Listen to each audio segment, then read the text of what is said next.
Speech number, something or other, old guys and memories with a message. Let's welcome TTM Jordan Camenker with the speech title, But You Can Call Me Hun.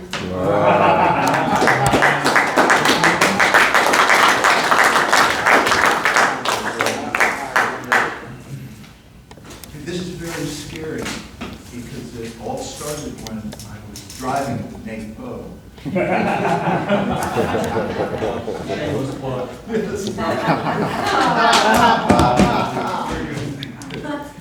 just deflated me.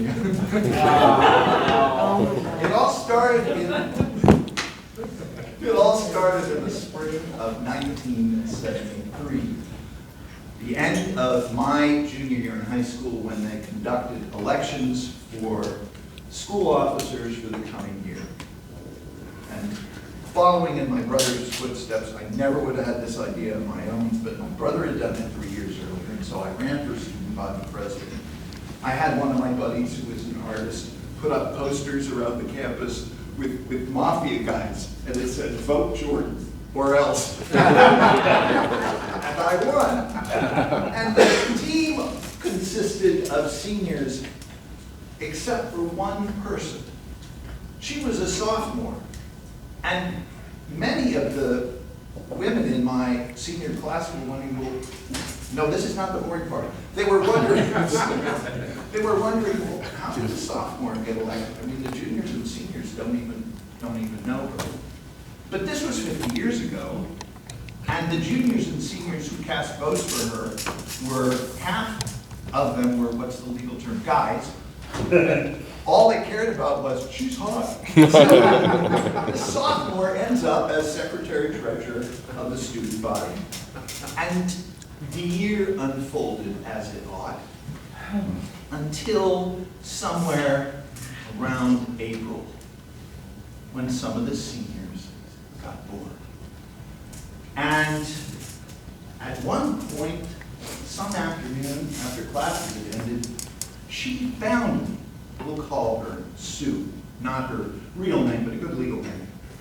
She found me in tears, and she offered her resignation. And I wanted to know what was up. And she explained it to me. We had a valedictorian, I already knew who that was. We had a Chief Justice of our Supreme Court. Our student government was very complex. My brother had recreated it 3 years earlier, so we had a Supreme Court and Chief Justice. He had stepped down. And we had a National Merit Scholar, and the three of them were bringing impeachment charges against her, the three seniors. I think they were bored. And so she brings me her resignation, and I say, but you're not guilty of this stuff, you know. Yes, but it's not fair. I said, why are you quitting if you're not responsible for the stuff they're saying? She goes, well, I can't go up against them. I said, well, what if you had a lawyer? I can't afford a lawyer. I'll be your lawyer. You can do that? They can do it, I can do it, so yeah, I'm going to be your lawyer. But she said, oh, okay. So, I mean, how do you do this? Because, you know, apparently these bullies wanted her to force her to retire. We've never had an impeachment trial before. There was no drill.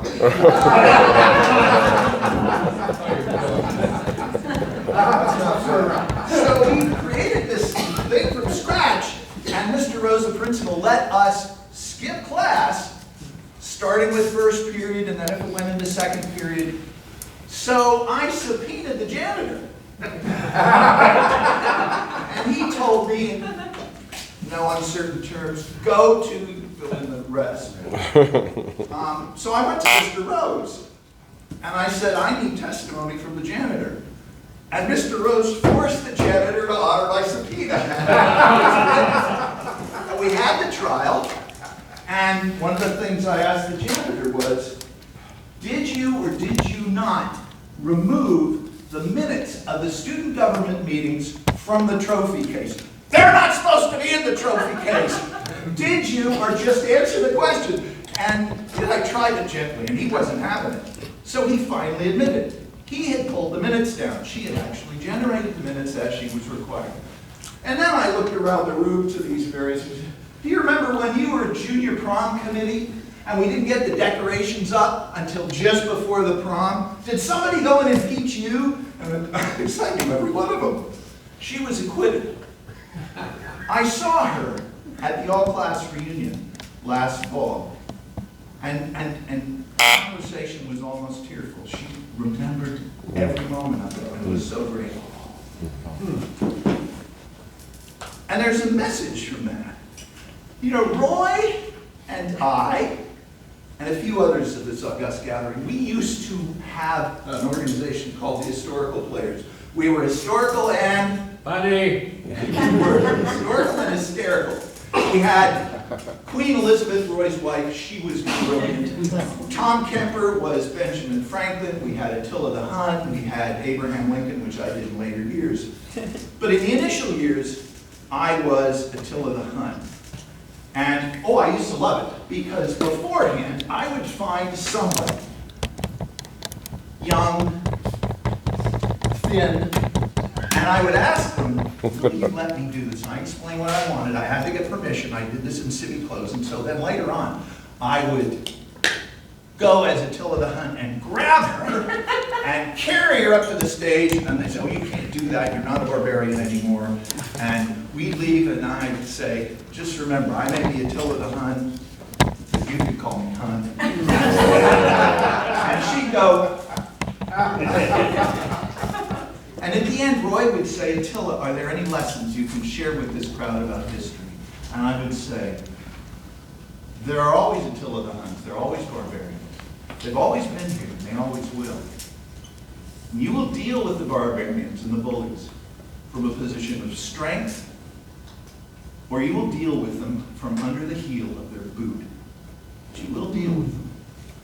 And so, Toastmasters, when you meet the bully, don't back down. Now, if I was Tim Linger, I'd be playing Tom Petty music. I'm not going to do that. But I will say, I really do want your vote. So, and here she is, Toastmasters.